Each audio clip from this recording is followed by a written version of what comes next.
Aturan. Bismillahirrahmanirrahim. Assalamualaikum warahmatullahi wabarakatuh. Alhamdulillahirabbil alamin wassalatu wassalamu ala sayyidil mursalin sayyidina Muhammadin wa ala alihi wa sahbihi wa man tabi'ahum bi ihsanin ila yaumiddin. Yang sama-sama kita hormati, kita muliakan Ibu Ketua IPARI Pandeglang, Ibu Hajah Nurdinah, Bu Nyai, beserta para pengurus IPARI se-Pandeglang, para asatidz, para yai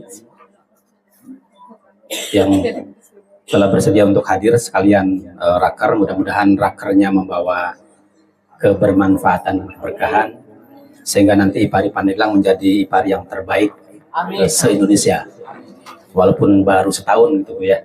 Kemarin kan milad setahun kan ya? Iya, milad kemarin kan milad setahun ya, tahun pertama atau baru lahir? Oh, tahun pusat ya. Pusat baru kemudian ke sini baru lahir ya. Tinggal nunggu akikah aja kalau gitu ya. Bapak Ibu sekalian, saya tadi ketemu dengan teman, nanya ke saya mau kemana, ke Ponpes ini. Kata beliau, lah itu mah dulu katanya orang tuanya dulu teman akrabnya orang tua saya dulu katanya gitu.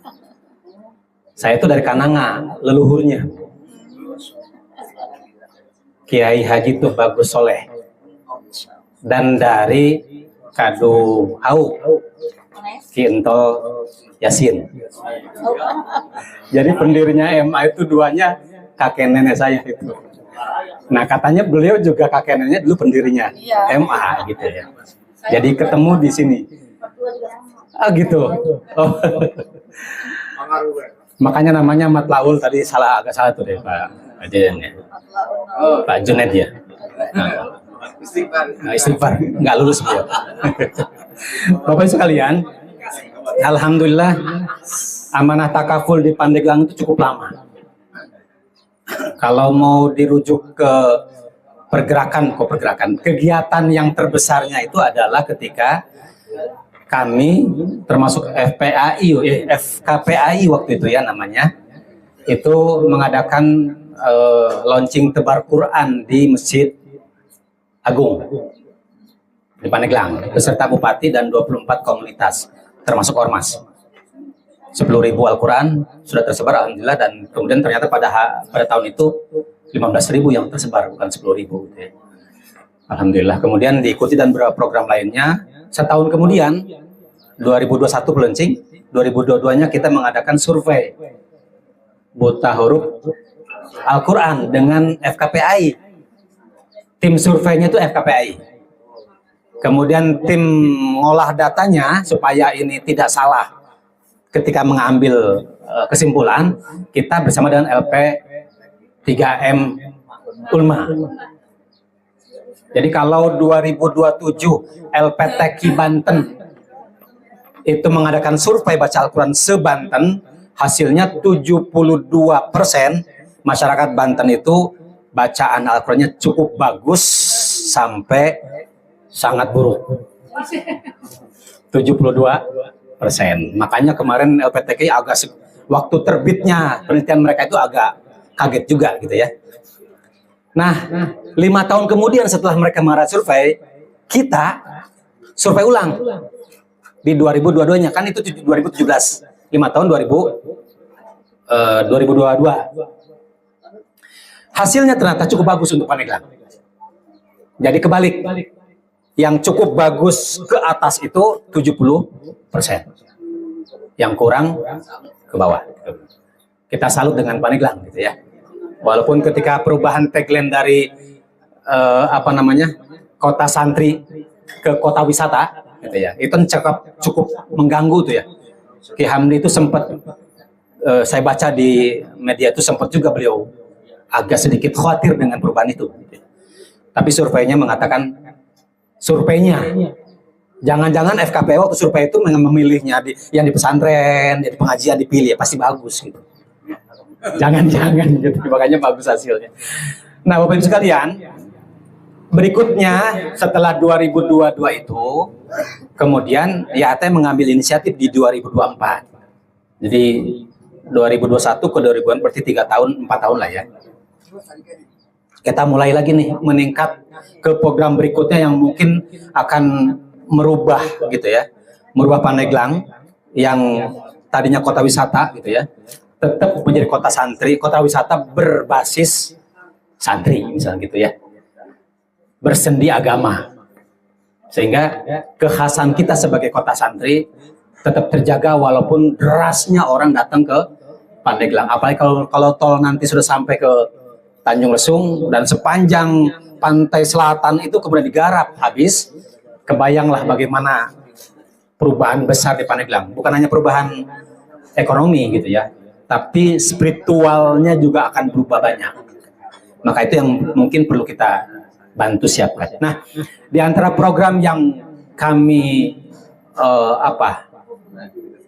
program utama gitu ya di tahun 2024 yang kami sebut sebagai program Majlis Taklim Bertahun.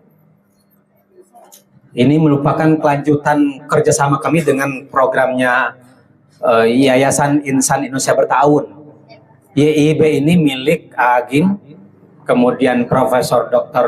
Antoni Safei dan Pak Didin Hafidudin. Mereka punya yang namanya Masjid Bertahun, mengembangkan masjid yang tadinya tidak terurus, gitu ya.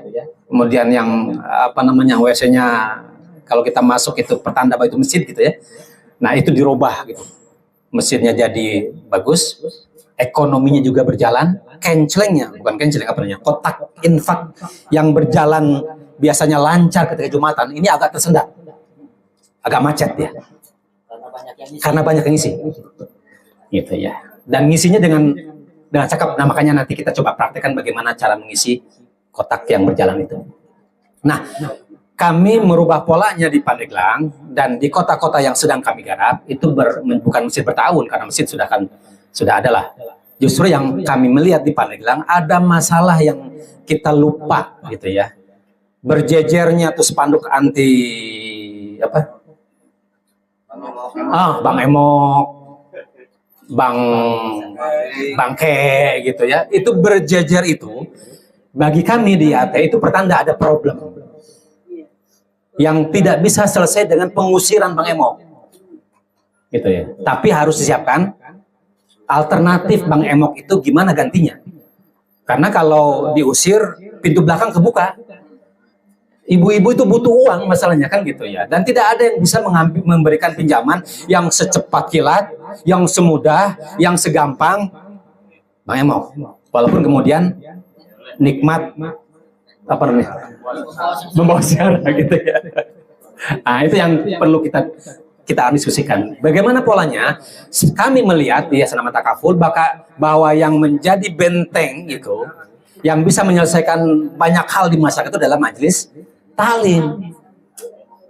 Karena hampir semua ibu-ibu itu berkumpul di situ setiap pekan, ketemu setiap pekan, berjumpa setiap pekan, cerita setiap pekan. Mestinya masalah-masalah yang ada di masyarakatnya setiap pekan bisa selesai. Anak yang kerajingan HP, yang bukan hanya mengganggu jiwanya, tapi fisiknya rusak. Pernah dengar Pak, Bu, anak yang matanya keluar? Nah, sekarang udah mulai ramai nih, anak SMA sudah cuci darah seminggu 2 kali. Luar biasa. Dan sederhana masalahnya itu ternyata. Dia main HP, jarang gaul, jarang bergerak, disuplai oleh orang tuanya makanan yang manis. Selesai sudah. TV sudah tinggalin nih. HP yang paling berat. Nah, itu sebetulnya bisa selesai dengan pertemuan ibu-ibu yang cerita ke ibu-ibu yang lain gitu ya. Ini gimana anak saya gitu. Tapi biasanya yang begitu-begitu nggak sampai itu. Ya. Justru yang sampai ngomongin ibu-ibu yang lain kan gitu. Punten.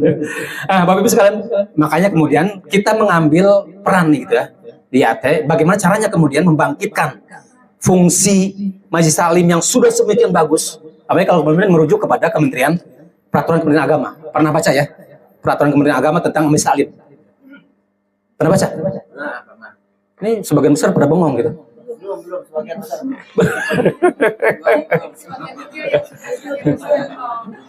Itu fungsinya penyuluh bukan gitu. Ya teh mah gak di situ, ya teh mah ke Basnas larinya gitu. Ke zakat, infak, sedekah. Nah, di peraturan Menteri Agama tentang Majelis Taklim nomor 29 tahun 2019. Saya hafal karena setiap pertemuan pasti saya kutip gitu. Kemarin kita ketemu dengan Kasih Dimas dengan didampingi oleh Bu En. Kita cerita pokoknya, kita cerita. Dan beliau siap membuat acara khusus launching perdana di tempat beliau, Cadasari. Kemudian Kais juga, Kasih juga dimunjul katanya, tempat istrinya ya. Gitu. Nah, insya Allah mudah-mudahan ini bisa berjalan. Apa itu Majelis Taklim? Gitu. Apa itu Majelis Taklim bertahun? Kemarin yang sempat ketemu di sekretariat Bu ya, saya sampaikan sekilas gitu.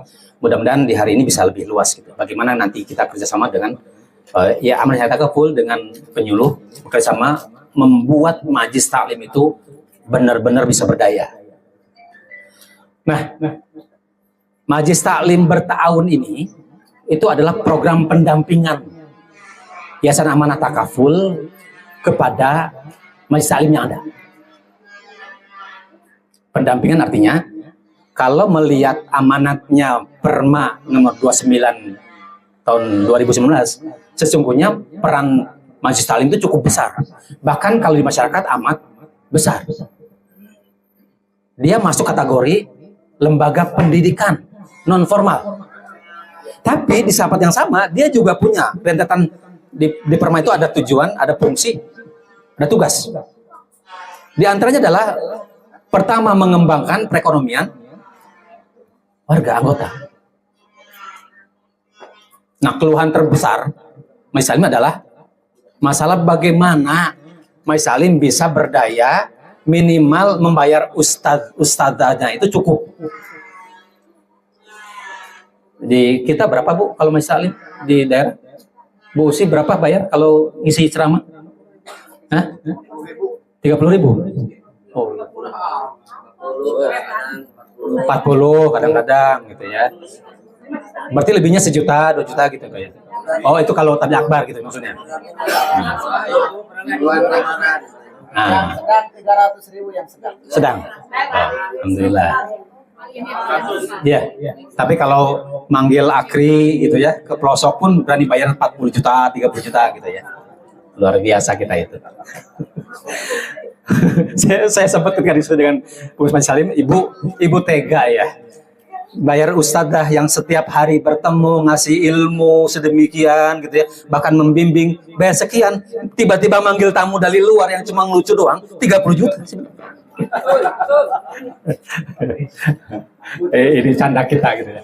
Nah, Bapak Ibu sekalian, apa yang mau dibuat dengan Majelis Taklim bertahun itu? Kan? Bisa muncul?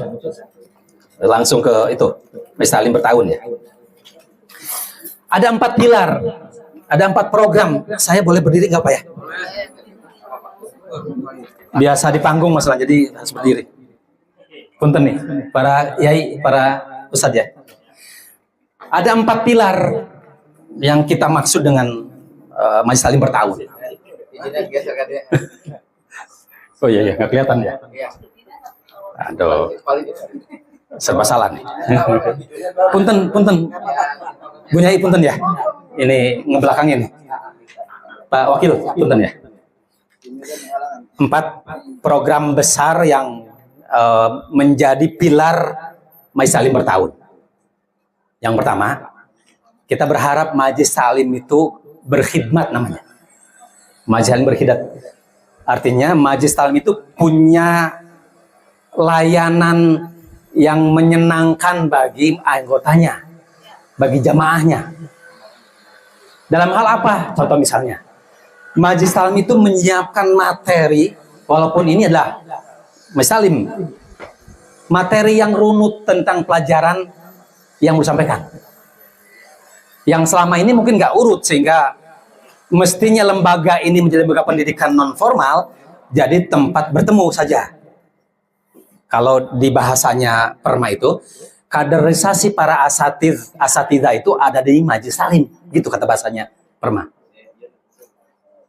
Bukan hanya di lembaga pendidikan formal, tapi justru di Majelis Salim. Tapi kan kita jarang dengar itu lahir orang baru di Majelis Salim. Yang ada adalah ketika ustadzanya nggak ada, bubar ke Majelis Salim gitu. Nah itu berarti peran itu Majelis Salim belum bisa. Perlu kita perkuat agar tadi ini materinya jadi pas dengan kebutuhan masyarakat. Yang kedua, pelatihan di antara masalah besar kita itu, saya termasuk di antaranya adalah ngerencanain keuangan keluarga, Bu. Ya Pak ya? Bapak sih anteng-anteng aja, kan yang ngurusin uangnya adalah ibu-ibu. Paling kalau nggak cukup marah-marah kan gitu ya. Padahal bukan nggak cukup, emang kurang gitu. Betul. Habis rokok. Akhir bulan dikasih gaji, tapi buat bayar ke warung gitu. Punten Bapak, sarua orang. Nah, makanya ada di antara materi yang kami siapkan adalah bagaimana pelatihan perencanaan keuangan keluarga.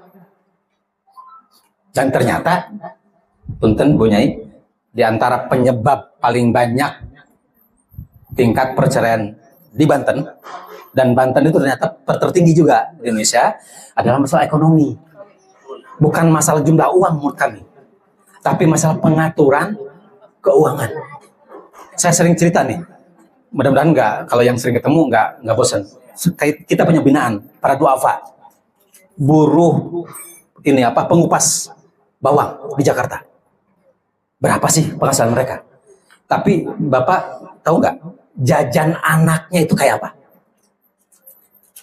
Waduh, itu Masya Allah, saya kaget. Jajan anaknya umuran dengan anak saya, itu sampai 20.000.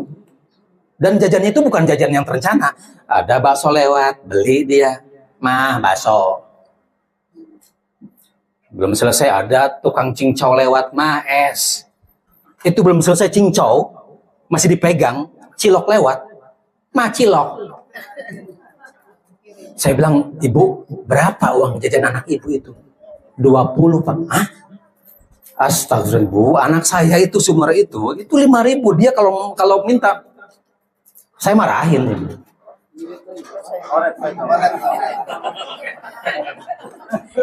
Tapi di rumah disiapin. Di rumah disiapin makanan yang bergizi daripada jalan begitu. Nah, sibuk banget apalagi kalau penyuluh. Nah itu. Makanya kami merasa perlu untuk perencanaan keuangan keluarga. Kemudian pelatihan jenazah yang selama ini juga mulai berjarang nih. Ibu-ibu sudah dilatih juga nggak berani juga, takut Pak. Kemarin Bu Haji HN juga cerita gitu, kekhawatiran mereka tentang mulai berkurangnya orang yang sanggup memandikan jenazah, terutama yang ibu-ibu. Kan nggak mungkin ibu-ibu meninggal kemudian dimandiin oleh tetangganya laki-laki, bapak-bapak, nggak mungkin. Nggak beres itu nanti. Nggak beres. Nggak selesai nanti. Nah itu. Yang kemudian, ini contoh aja nih. Keseragaman Quran. Majelis Salim punya seragam. Qurannya. Bukan hanya seragam batiknya gitu ya. Yang ke berapa tuh? Yang ke-6-nya. Majelis Salimnya bisa rapi, wangi, bersih, nyaman. Ketika datang itu, majelisnya nih. Ketika datang, jamaahnya kemudian seneng, nyaman, damai, hilang tuh masalah rumah tangga tuh ketika masuk ke Majelis Salim, majelisnya gitu ya. Dan yang ke G, sound system yang bersih dan nyaman. Jadi namanya Ade Abdurrahman, ketika keluar suaranya Ikang Fauzi gitu kan, nyaman gitu. Nyanyi gitu. Nah, itu yang pertama. Ini pilar bagaimana kita bisa membangun Majelis Salim itu punya khidmat kepada anggotanya. Yang kedua, Majelis Salim peduli dan berbagi. Dia tuh punya rasa peduli. Saya yakin munculnya Bang Emok itu bukan karena masalah apa-apa. Masalah nggak pedulinya kita kepada jamaahnya. Kenapa? Kalau Majelis Salim punya solusi minjem ke Majelis Salim, mungkin nggak dia minjem ke Bang Emok? Enggak. Saya yakin nggak. Iya. Dia minjem ke Mas Salim dan tanpa bunga. Minjem 1 juta, dikasih 1 juta, balikin 1 juta. Plus infak. Kenapa infak? Kan bukan untuk saya, bukan untuk pribadi, tapi untuk kas majlis taklim. Daripada ke Bang Emok, minjem 1 juta, dapatnya 800, balikinnya mati-matian kita tuh. Mereka itu pedagang cilok itu cuma minjem 500. Tiap minggu itu harus nyicil itu, habis semua itu keuntungannya. Maka disebut dengan lintah darah itu. Dia menyerap habis tuh darah kita. Yang gemuk siapa? Dia setelah gemuk mah dia pergi. Ngoyor gitu. Nah, itu yang kita mau bangun. Gimana caranya nih Majelis Taklim bisa begitu? Nah, minimal kalau ada jamaahnya yang masuk rumah sakit, Majelis Taklim punya santunan. Sekarang ada? Bu? Ada. Ada Pak ya? Caranya? Keliling iuran. Ada musibah, iuran. Ada musibah, iuran. Sekarang gimana kalau kita balik? Iuran dulu sebelum terjadinya musibah. Ya. Sehingga dampaknya kalau iuran dulu Pak, maka setiap orang akan dapat jumlah yang sama. Berapapun yang mengalami musibah. Sekarang itu kalau seminggu 2 kali musibah, iurannya bagi 2. Begitu ya? Ya Bu? Iya. Yang cuma dapat 300 bagi 2. Ya, takdir katanya. Nasib pas saya musibah bagi 2. Tapi kalau kita siapin dari awal nih, IAT punya program Amanah Kat namanya. Dia sudah jalan 4 tahun, 8.000 anggotanya.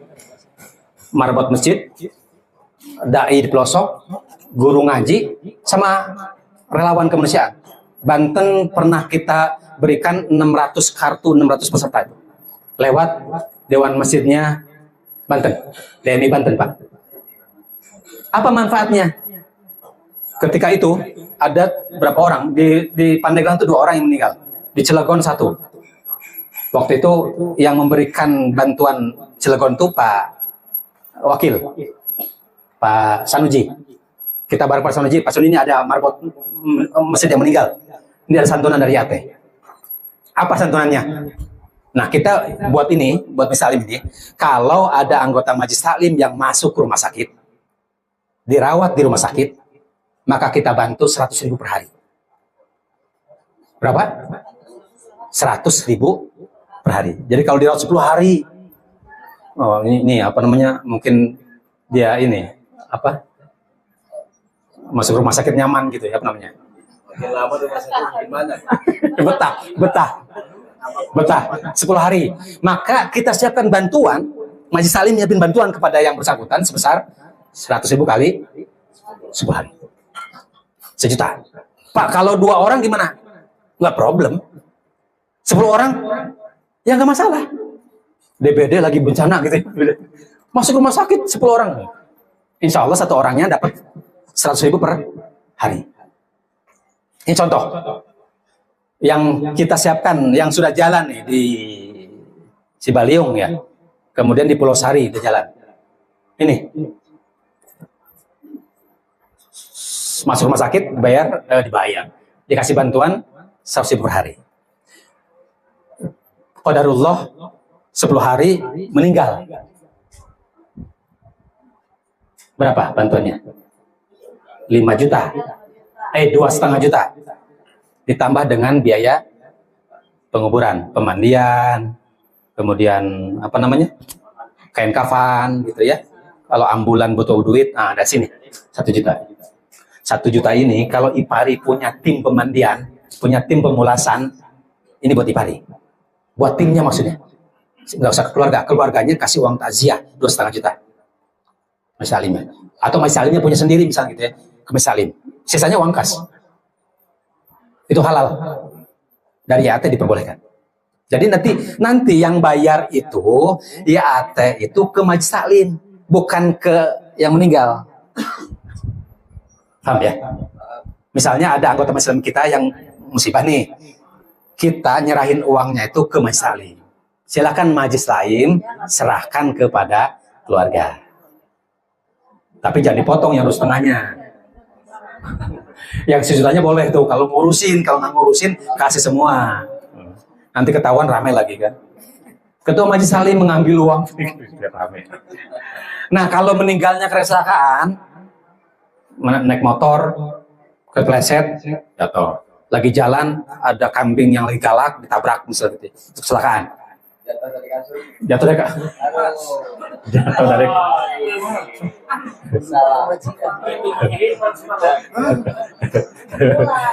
saya orang polos jadi nggak paham kemana arahnya.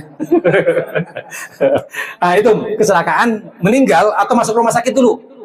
Dia masuk rumah sakit tadi dapat bantuan 100.000 per hari. Meninggal setelah itu, maka karena kecelakaan masuknya ke 5 juta. Kita mau uang penguburan 1 juta.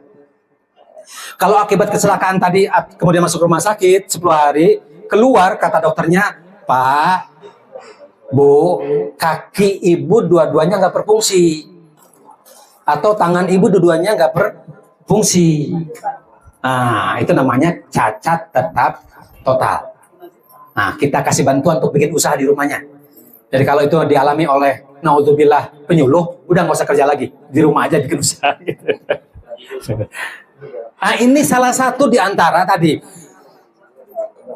Majelis Taklim berpeduli dan berbagi kepada anggotanya. Kembalikan ke yang itu 4 pilar. Ini contoh tadi yang iuran tadi, yang kalau kejadian iuran ngiur, ada kejadian urunan gitu ya, udah nggak usah lagi kecuali bagi yang mau sedekah, silakan. Karena iuran kita di depan. Di depan, sedekahkan di depan, niatkan itu menjaga untuk anggota, bukan untuk diri sendiri gitu ya. Kan nggak kepingin juga kan dapat 5 juta, saya kepingin dapat 5 juta, tapi harus meninggal juga kan nggak mau kan gitu.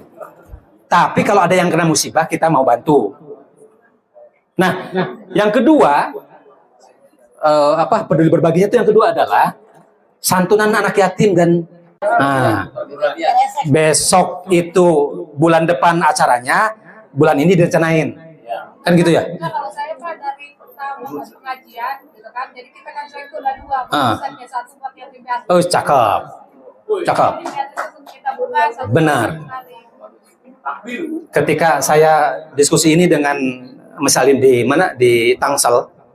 Tangselnya itu di Pamulang, tahu nggak Pak? Akibat desisem begitu tuh, 1 anak yatim 1 juta. Saya bilang keren banget itu. Lansia, nah nanti gitu ya. Jadi gimana caranya tuh? Majelis Taklim punya rencana jangka panjang setahun ke depan tuh, punya yatimnya seperti apa, berapa banyaknya, lansianya berapa banyaknya, mau dikasih apa gitu ya. Kalau ada anak yatim yang sudah lulus bersekolah, nggak bisa kuliah, nggak sekolah juga, gimana caranya menyiapkan biar dia bisa punya pekerjaan misalnya. Itu diantara MT itu peduli gitu, dan berbagi kepada anggotanya. Kemudian, nah ini yang C, bantuan jamaah, bukan terjerat sebetulnya. Bantuan jamaah yang mau pinjam, kemana larinya? Ke Mesalim. Gimana caranya? Kita diskusikan bareng-bareng. Kemudian, bantuan pinjaman modal usaha, dapur umum jika terjadi bencana alam. Ini yang kedua, pilar yang kedua. Pilar yang ketiga, ini yang kita mau bangun dengan Mesalim, Majelis Taklim itu berdaya. Tidak lagi stres pikirannya ketika harus bayar Ustadz kok stres. Padahal gurunya dia sendiri gitu. Pertama, gimana Pak? Kita dorong Majelis Taklim itu punya usaha. Warung sembako misalnya. Jamaahnya itu kan pasar. Ya? Jamaah diutangin. Berarti udah bisa, udah ngasih pinjaman? Pernah? Nggak balik? Ah itu dia.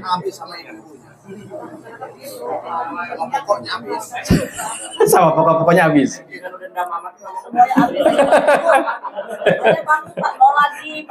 Ini beliau itu pelakunya atau ini ya korbannya? Oh korban.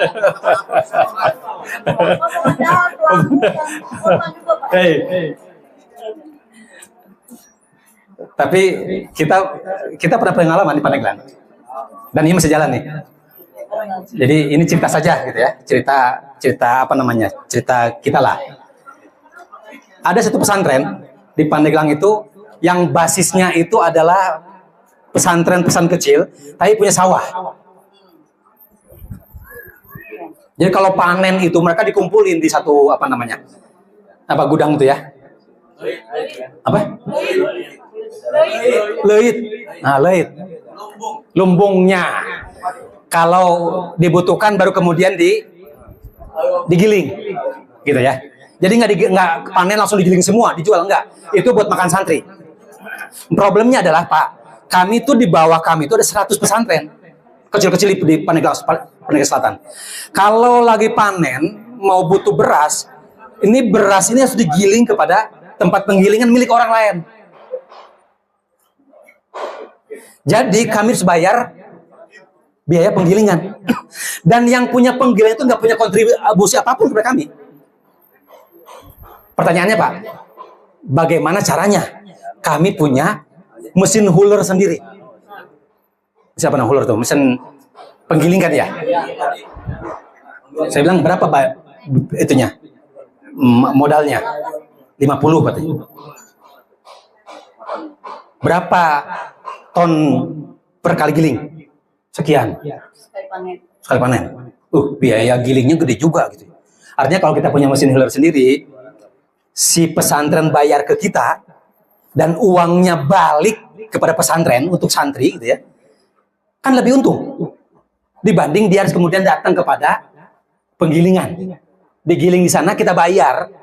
Kemudian keuntungannya buat siapa? Mereka. Ya sudah. Ya kita sepakat pinjaman 50 juta setahun. Dan masih berjalan. Memang ini pesantren bukan ibu-ibu. Nah gimana ibu-ibu bisa? Dipinjemin kemudian balik enggak? Hah? Kenapa ke Bang Emok bisa balik? Ke Majelis Salim nggak bisa balik? Padahal kalau Bang Emok paling didatangin, di Majelis Salim didoain kan? Semoga ibu itu lebih takut mestinya gitu. Nah itu ya. Jadi nanti mungkin kita bisa membuat program di mana ibu Majelis Salim untuk kepentingan dua, darurat dan untuk kepentingan usaha bisa pinjam kepada Majelis Salim. Bukan kebutuhan, beli kopi, suami saya butuh rokok, minjem dong, ya nggak begitu. Gitu. Anak saya masuk rumah sakit, Pak, butuh uang. Oke, Pak, mau dagang, ngelanjutin yang sekarang nih, berhenti karena malah habis. Sudah pernah dagang, dia mau dagang lagi. Oke, dua itu kita bisa bantu melalui Majelis. Itu yang disebut dengan program Majelis Salim Berdaya. Dia punya usaha. Usaha Majelis Salim berkah karena semua keuntungannya buat siapa? Majelis Salim. Kalau usaha kita yang buat, maka keuntungannya buat kita pribadi. Tapi kalau ke Majelis Salim, buat bayar gurunya, ustadznya, buat uang kasnya, buat kalau beli parket butuh.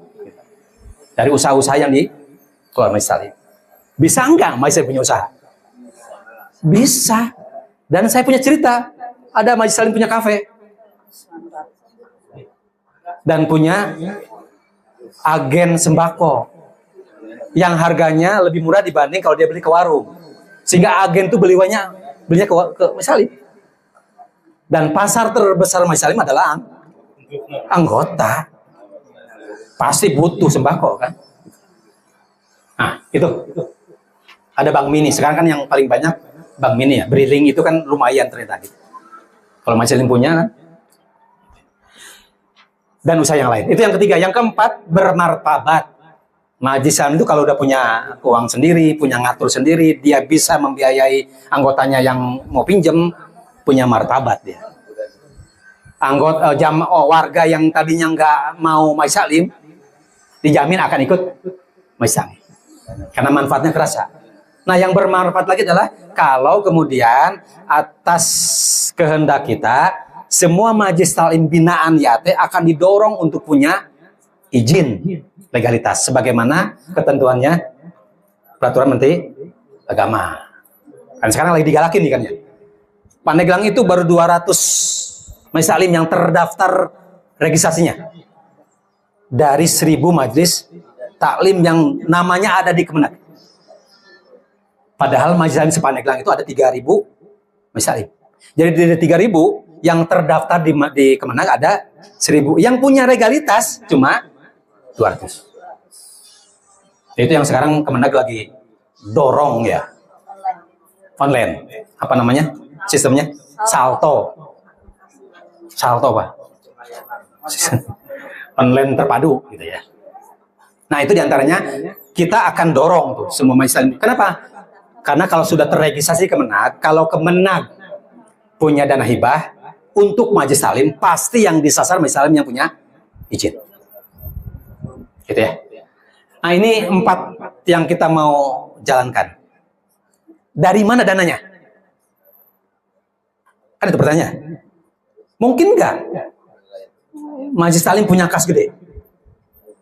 Mungkin. Gimana caranya? Nah,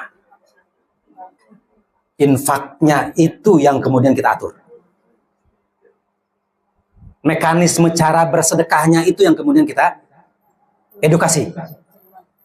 Selama ini, Bu, sama dengan bapak-bapak. Kalau di masjid itu perjalanan apa yang paling cepat lalu lintasnya? Keropak.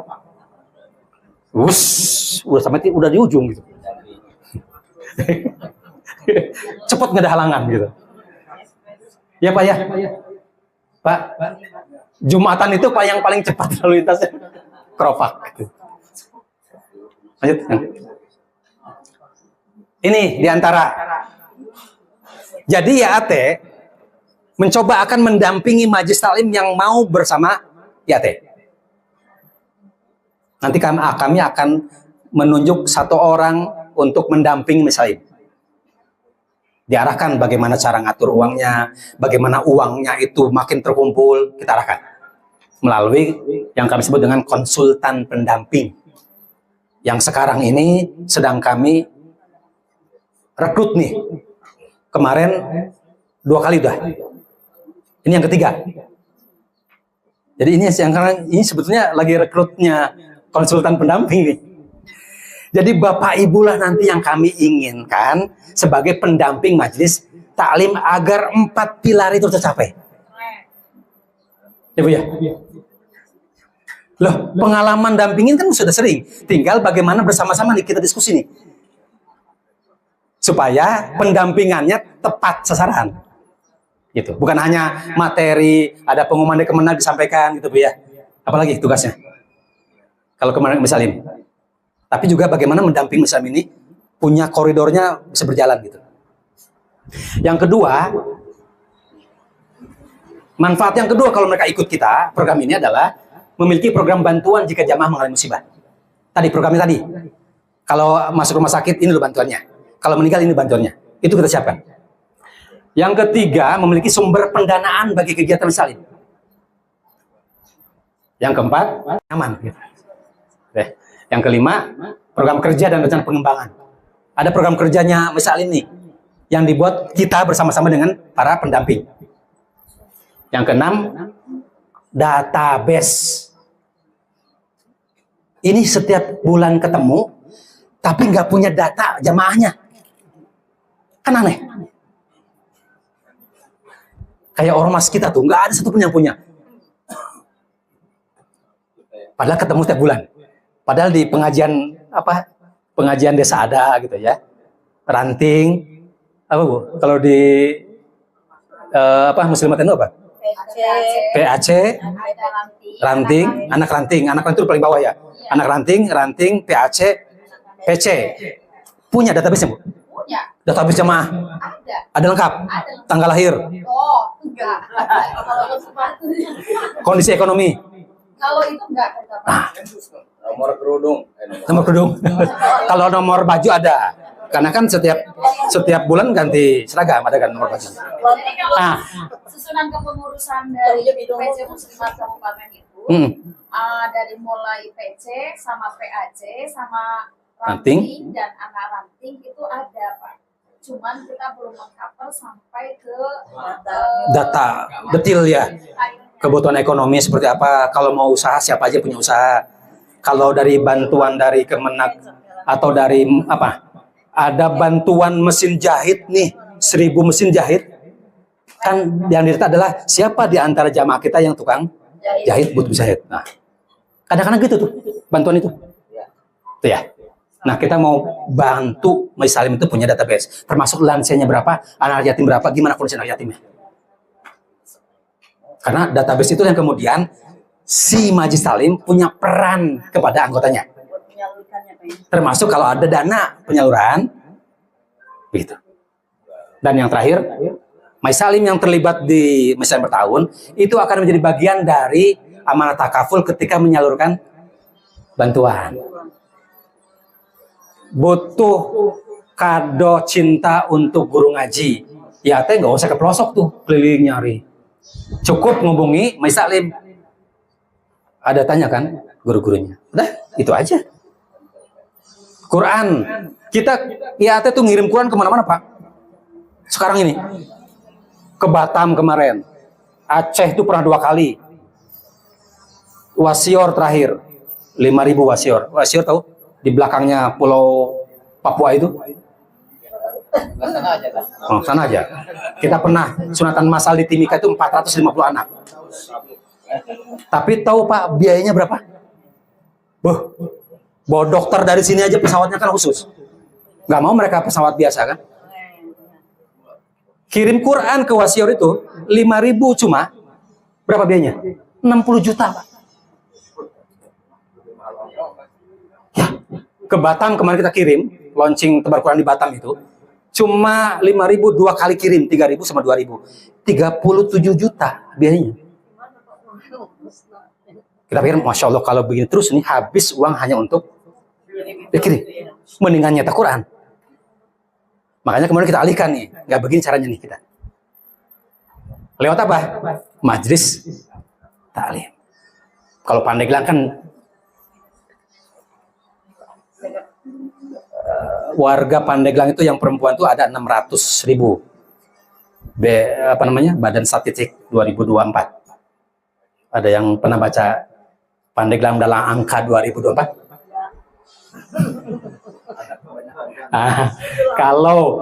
Kalau sepertiganya itu adalah ibu-ibu anggota Majelis Salim, berarti ada 200.000 anggota. Oh itu mah bukan statistik, itu mah koran, itu mah judulnya. Nah ini dia lagi. Nah itu 200.000 jamaah itu takaful, nggak usah nyebar 5.000 ke Wasior, cukup ke Pandeglang masih butuh 200.000 Quran gitu. Jadi yang 60 juta, 37 juta itu kalau cetakin Al-Quran baru, ya ribuan juga dapatnya. Ya, itu diantara kenapa program ini jalan. Terus, apa syaratnya? Ya, oke aja gitu. Setuju, ayo jalan. Yang penting mau nggak 4 kriteria itu, pilar itu kita jalankan bersama-sama. Ada biaya. Biaya apa ya? Ya. Kalau mau ikut, ayo bersedia menjalankan program yang tadi. Yang kalau ada meninggal dapat sekian, itu kami sebut dengan amanah MT bertahun. Ada perjanjiannya. Maksud perjanjian itu apa? Agar supaya YAT juga bisa menjaga haknya Majelis Salim. Subsidi silang ya Pak ya?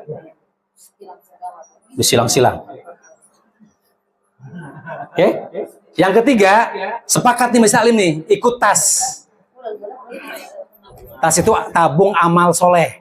Bukan tabungan ya, tabung. Yang kalau kita sebut sekarang adalah namanya kenceleng. Kenceleng, kenapa?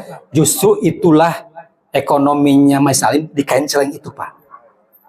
Yang kita nggak pernah jadikan itu sebagai sumber dana yang besar. Iya sih, itu sebagai sumber kas.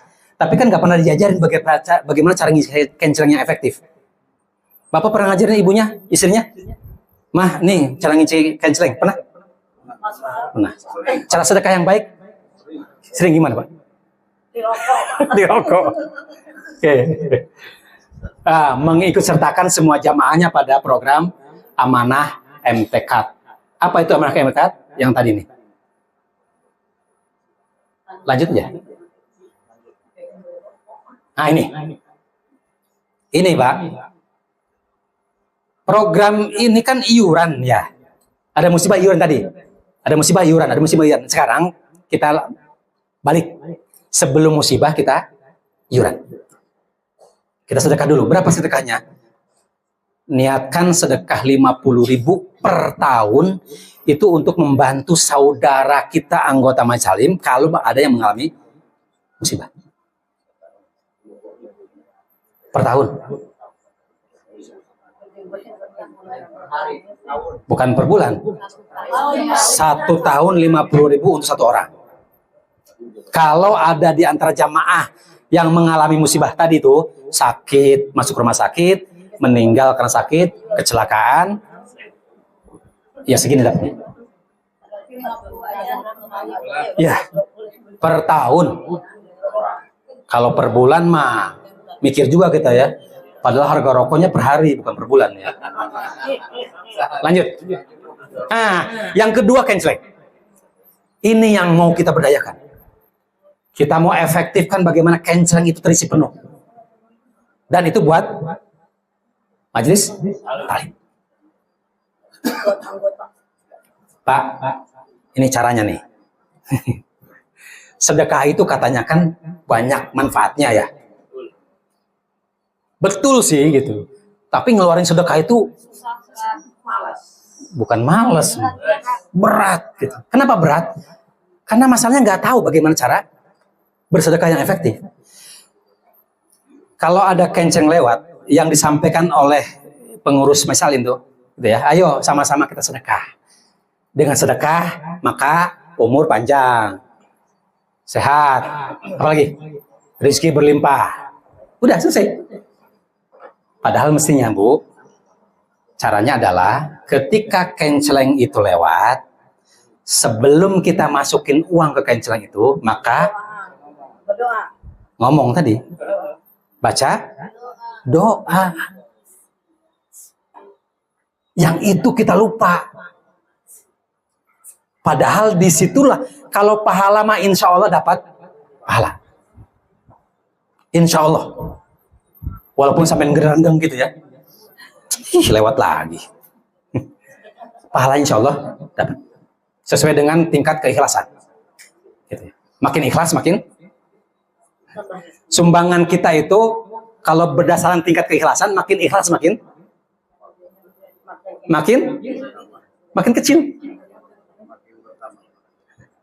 Ya Pak. Kita kalau mau sumbangannya ikhlas, maka nyumbanglah yang paling kecil. Seikhlasnya 5.000. Alhamdulillah. Gitu. Makanya jangan seikhlasnya. Semampunya. Kalau seikhlasnya pasti paling kecil nih gitu. Paling kecil. Nah itu. Jadi pertama itu. Jangan lo sampai lupa setiap kali masukin uang ke kenceleng, ke keropak, ke kotak infak, tanpa disertai dengan permohonan doa agar terkabul hajat-hajat kita. Makanya di kenceleng kami itu selalu ada tuh. Nah ini logo ini ada 9 manfaat sedekah. Habis waktunya lagi ya 9. Supaya apa? Ketika dia lihat kenceleng itu dia ingat mana hajatnya hari ini. Rezeki melimpah ya Allah. Mudah-mudahan rezeki kami melimpah di hari ini. Walaupun cuma 500 perak. Pak, ada anak kita yang mau nerima jajan 500 perak? Ada. Hah? Ada. Harga rokok yang paling murah berapa? 1 batang. Kita itu 1 hari 500 perak, berarti sebulan 15.000. Kalikan dengan 200.000 jamaahnya muslimat NU. Berapa itu? 15.000 kali 200.000. 3 miliar per bulan. Berarti menghalalkan asbab ya Pak? Ya. Benar. Benar. Sepakat saya. Yang salah siapa? Sudah digaji kecil, disalahin lagi Ustaz. Nasib. Nah itu ya. Artinya nih sekarang, bagaimana caranya kenceleng itu berdaya? Kalau di kami, caranya adalah dampingi terus Majelis Taklim agar dia berdaya. Jangan dilepas. Makanya program ini bukan program launching kemudian tinggal. Enggak. Kami dampingi tiap bulan. Buat siapa sedekahnya itu? Buat siapa? Majelis Taklim. Terserah Majelis Taklim untuk apa? Mau beli karpet kah? Mau beli tanah 200 meter kemudian bikin kafe kah? Mau bikin apa lagi? Majelis Taklim. Cuma tugas kami adalah kita kumpulkan barang-barang tuh. Biasanya kalau dikumpul barang-barang semangatnya beda. Apalagi kemudian didorong, Bu jangan lupa pakai doa kita masukin. Nggak usah gede-gede tadi, 500 perak per hari. Rutin. Yang anak-anak di TPA, di TPQ ajari itu sedekah itu. Rutin. Nggak usah gede-gede. 500 perak. Saya sebenarnya kepikir juga bagaimana caranya bapak-bapak itu mau mensedekahkan 1 batang rokoknya per hari. Cuma masalahnya siapa yang mau beli rokoknya kalau sudah dikumpulin gitu ya? Ibu-ibu. Balik lagi ibu-ibu duitnya. Kalau saja ada kotak infak rokok gitu ya. Saya mau ajak bapak-bapak. Sehari kurangi 1 batang aja, nggak usah 2. Slopnya nggak usah dikurangi. Rokoknya 1 batang per hari. 2.000 kali sebulan 60.000 kali setahun 1 orang. Kali itu 200.000 orang. Pandeglang itu berubah dengan uang itu. Hidup rokok. Baik, Pak ya. Nah itu kira-kira. Nah, oke, lanjut. Saya nomor rokok.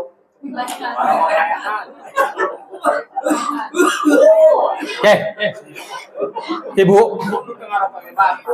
Sekarang gini. Pertanyaannya.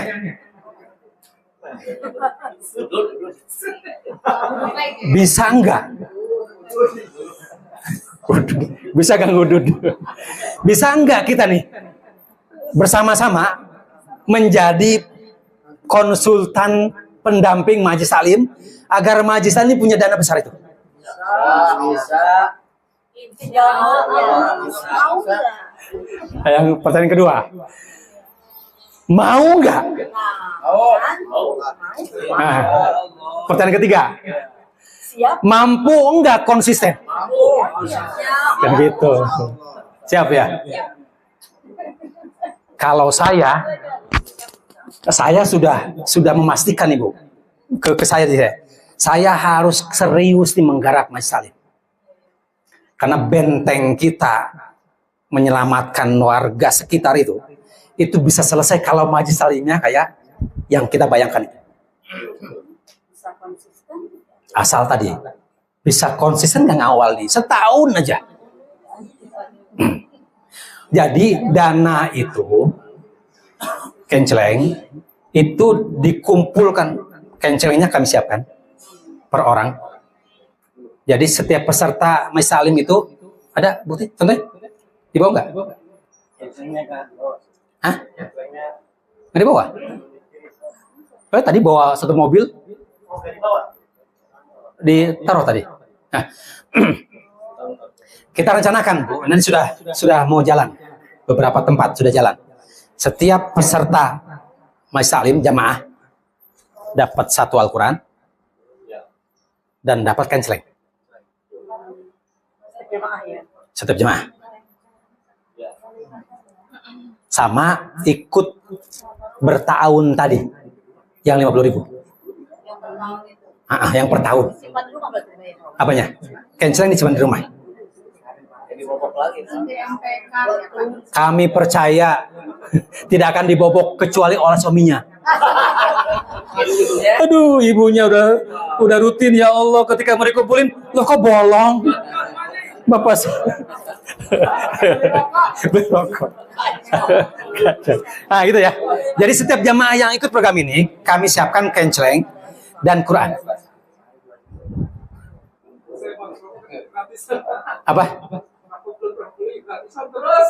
Oh, makanya itu bahayanya rokok gratisan. Coba lihat itunya, tulisannya.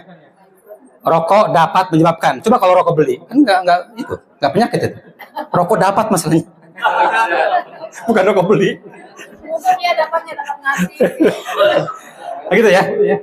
Jadi setiap jamaah yang ikut program ini akan mendapatkan canceling dan cancelingnya itu dibawa ke rumah. Setiap bulan dibawa ke majelis salim, walaupun dia pekanan majelis salimnya, maka dikumpulkannya setiap bulan. Dibuka di situ, dihitung di situ. Dibuat laporannya, transfer ke rekening YAT. YAT akan kirim kwitansi. YAT nyimpen. Makanya tadi perjanjian perlu dibuat karena ada hak dan kewajibannya majelis salim, ada di YAT uangnya. Perlu dibuat. YAT tidak akan pernah menggunakan itu kecuali atas permintaan majelis salim. Karena itu miliknya, Pak, kami mau bayar gaji guru ngaji nih sebulan ke depan, berapa sekian? Ya udah, kita keluarkan. Misalnya dibayarnya per bulan dari uang itu ya. Iya. Kalau tidak mencukupi, Pak? Hah? Nanti ditombokin sama YAT. Kok bisa bayar ustazah nggak sampai mencukupi? Takut cancelnya nggak cukup. Ah, berarti gerakan cancelingnya nggak. 15.000 kali berapa anggota jamaah? 100. 15.000 kali 100 berarti 1,5 per bulan. Masa nggak cukup bayar? Kan cuma 30.000. Nah kita nanti naikin ya. Kalau udah canceling jalan. Jangan 30. Iya, makanya kalau sudah canceling jalan, nanti ya bikin ketentuan minimal gaji guru ngaji sekian. Gaji apa namanya Bu? Nah, bisaroh. Itu kalau di kampung 2.000 banter lah ya. Ya. Itu 1.000 ke Kengkleng, 1.000-nya ke majelis. Ya. Nah, itu 1.000 per pekan. Ya. Kenapa begitu? Karena melihat kemampuan. Ya Bu ya. Nggak lihat ikhlas nggak ikhlasnya. Nggak lihat sedekah nggak sedekahnya. Pokoknya 2.000. Nah, kita robah. Ini sedekah. Sedekah bareng-bareng. Kalau di kota mungkin saja ekonomi. Enggak, bukan di kota. Ini di daerah, di pelosok Pandeglang, pernah ada infaknya 600.000 per bulan, Bu. Kotaknya. 300.000. Kemarin busi berapa? Kotak. Itu satu desa. Ada satu majelis salim. Gabungan Pak, jadi Dulu. ada lagi satu orang, ada 250, setelah majelis salim, dari majelis salim ada 450. Tuh. Tapi itu gabungan Pak, satu desa. Ada yang Enggak, yang satu majelis salim. ada yang gabungan. Makanya tadi ini masalahnya bukan masalah di 2000-nya sebetulnya. Jadi sedekah itu problemnya adalah di edukasi. Di edukasinya. Kalau mereka sadar ini untuk kepentingan mereka sendiri, kemudian kita dampingi terus menerus gitu ya, saya yakin gitu.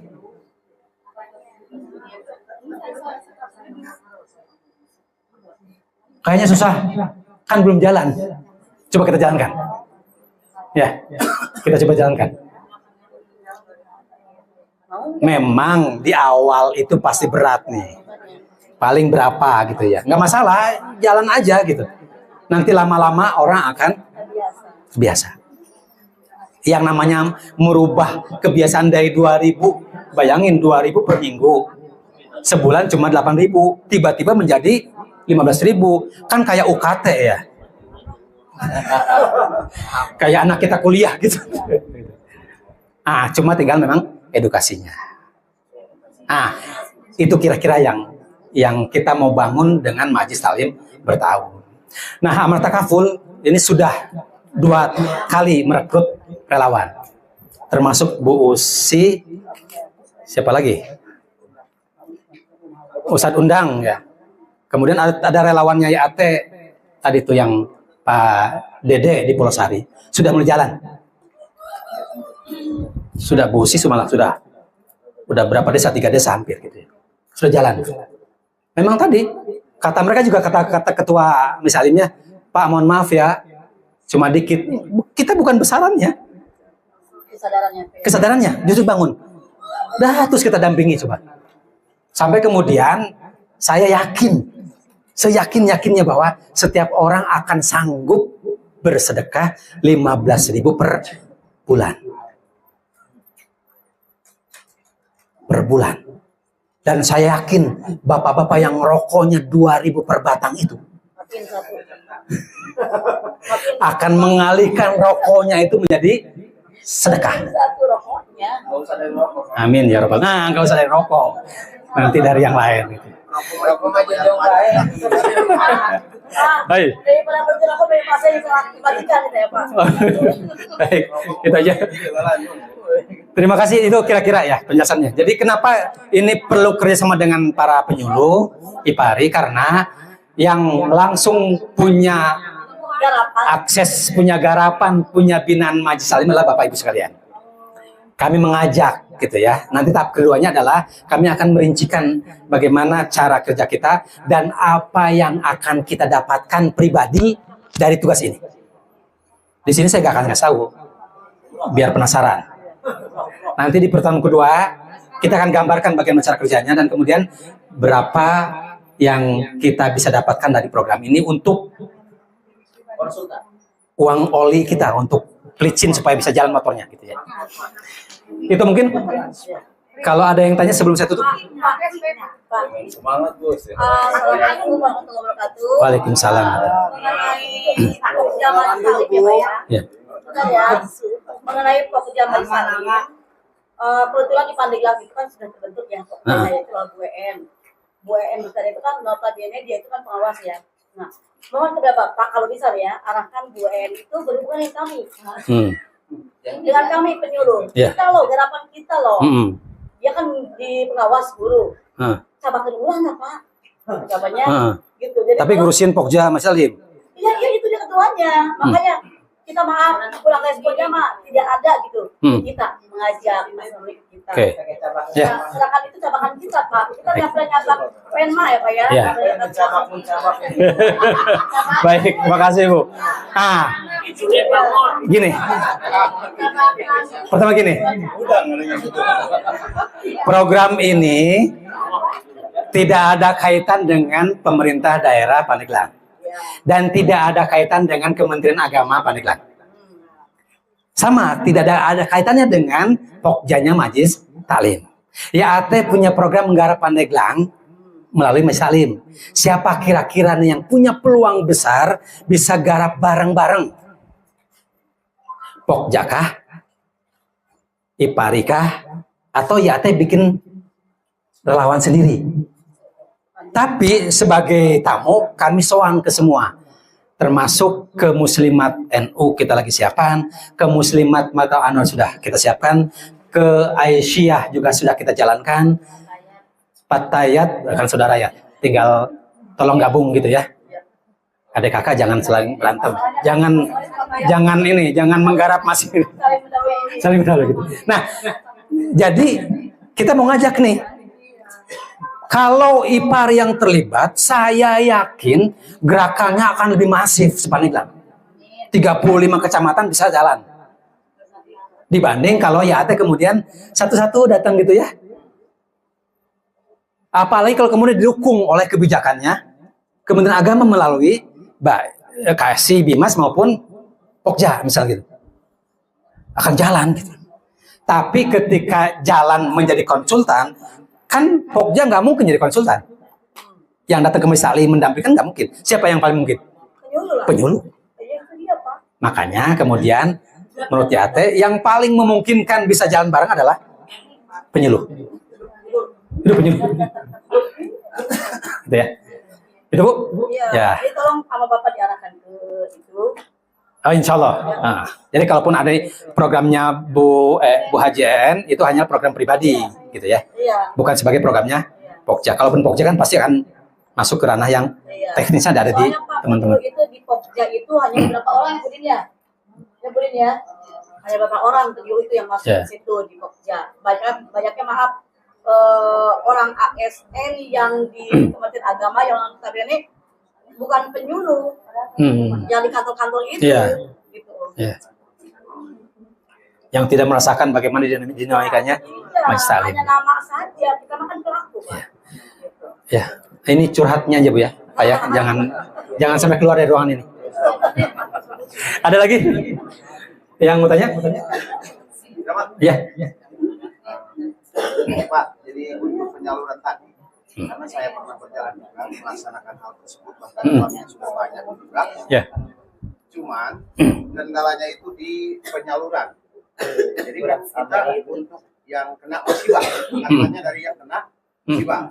Ya oke, kalau orang yang melahirkan, jatuh dari motor, ini pernah mengalami saya, anak ibu-ibu majelis taklim tawuran di main bola. Nah, dia ditangkap sama polisi, dibawa juga tuh ke polsek. Terus si ibu-ibu itu yang 8 orang protes, kalau kami kagak dikasih, berarti kan nggak mau ikut iuran lagi. Dikasih apa? Dikasih bantuan, maksudnya untuk bantuannya, gitu, penyaluran bantuannya. Oke. Jadi gini kan, Oh, oke. ya gini. Jadi kan kita membicarakan sama majelis taklim bahwa kita ngumpulin dana buat yang kena musibah. Gitu kan? Ya di majelis taklim. Terus oke, musibahnya yang lahiran, yang meninggal, oke seperti tadi dikasih. Pas di suatu waktu ada anaknya yang tawuran dari permainan asalnya sekolah. Oke. 8 orang. Terus yang lain itu melarang. Jangan itu mah, soalnya itu masih ya. Terus kata ibu-ibu yang anaknya kena musibah tersebut, kita juga ikut. Oke. Enggak, pertama musibahnya yang tertentu, tidak setiap musibah ya. Ya, itu masalahnya, Pak. Nah, musibah tertentu. Bilang cuma 50.000 setahun. Kan gitu ya. Kalau semua musibah di cover, ya nggak bisa lah 90.000. Makanya kita tetapkan cuma jenisnya yang tadi. Kalau ada dan bukan orang lain, jamaahnya yang terdaftar namanya. Ketika mengalami musibah, maka dia akan memberikan bantuan kitanya gitu ya. Jadi hanya peserta, bukan keluarganya. Kalau mau pesertanya, keluarganya ikut, ya silakan saja ikut lagi gitu. Jadi ini Pak, mohon maaf, yang dimaksud kaitannya dengan ini kan dalam satu rumah umpama, boleh kita melibatkan semua. Oke. Contohnya saya, anak saya. Nah nanti yang di cover itu adalah berarti yang termasuk yang punya MTK itu ya. Iya, Ya, benar. itu saja. Yang namanya tercantum di kartu. Iya, Berarti kalau selain anaknya Pak, tidak kan? Selain namanya tercantum, ya enggak. Gitu. Tapi boleh nggak ikut? Boleh. kalau yang kata boleh. Tambah lagi Pak, Ya. saya nanti gini, kalau tidak ikut MTK tapi hanya camping saja, itu gimana? Boleh. Boleh kan? Boleh. Difasilitasi. Difasilitasi. Contohnya yang ikut MPK-nya saya, jamaah tidak ada yang tapi hanya cancel. Mohon maaf Pak, kalau di muslimat memang sudah berjalan. Benar. Sudah berjalan, cuman kita itu nanti dibukanya pada Muharram saja. Oh. Karena memang ditentukan untuk kaitannya dengan kegiatan Santunan yatim. untuk santunan anak yatim Benar. dan mungkin lansia termasuk itu sudah Iya. seperti itu. Nah, itu yang pertama. Yang saya mau juga, yang kedua adalah kaitannya dengan logo yang ada di nanti kalau Kencreng. di kencreng. Bisa enggak dengan atas nama majelis taklim kita saja, umpama. Menarik. Tapi maksudnya gini, maksudnya tetap kita kan akan ininya ke sana arahnya, Iya. ke atakaful gitu kan, karena mungkin kalau seperti pimpinan saya lewat saya ini dan nama-namanya ketika ini kencreng atas nama si A gitu kan, berarti saya hitung dengan orangnya ini nilainya segini. Tapi yang menyetorkan hanya satu yang punya MTK itu, atau gimana? Seperti apa?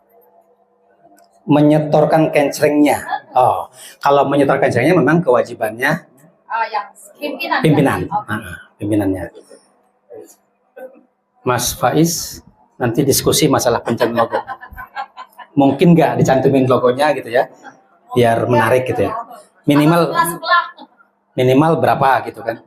Maksudnya minimal kencingnya berapa bisa? Kalau cuma 1-2 repot nggak bikinnya kan gitu ya? Enggak, maksudnya ini kan untuk jamaah. Heeh. Kapasitasnya jamaah. Berapa juta Bu? Berapa juta? Berapa ribu Bu? Berapa ratus? Ada 1.000? Nanti Pak ngomongnya Oke, lagi. siap. Siap. Nanti tinggal deal-dealan Bu. Oke, ada lagi? Udah asal? Nggak ada? Cukup ya? Itu mungkin dari saya. Nanti kami akan menghubungi ketua untuk tindak lanjut seperti apa. Mudah-mudahan kita bisa berjalan. Kemudian ada tahap kedua untuk informasi berikutnya gitu ya. Mau seperti apa langkah-langkahnya dan kita mau dapat apa saja dari program ini. Itu aja ya. Software-nya. Software. Oh iya, softwarenya ada. Ya, Oh, siap. baik. Iya. Baik, baik. Ya, saya mohon maaf bila ada kalimat yang tidak menyenangkan, salah, tidak tepat. Jadi tolong dibukakan pintu maaf yang sebesar-besarnya. Insya Allah tidak ada niatan untuk mengejek, menyindir dan seterusnya gitu ya. Dan terima kasih atas kesediaan untuk hadir, Bu Nyai. Terima kasih atas tempatnya. Dan sekali lagi kami berharap gitu ya bahwa program Majelis Taklim bertahun ini bisa jalan di Pandeglang, sehingga kita punya bayangan besar melalui Majelis Taklim, kemudian beberapa problem masyarakat kita, warga kita bisa kita selesaikan secara bersama-sama. Sekali lagi terima kasih. Wassalamualaikum warahmatullahi wabarakatuh.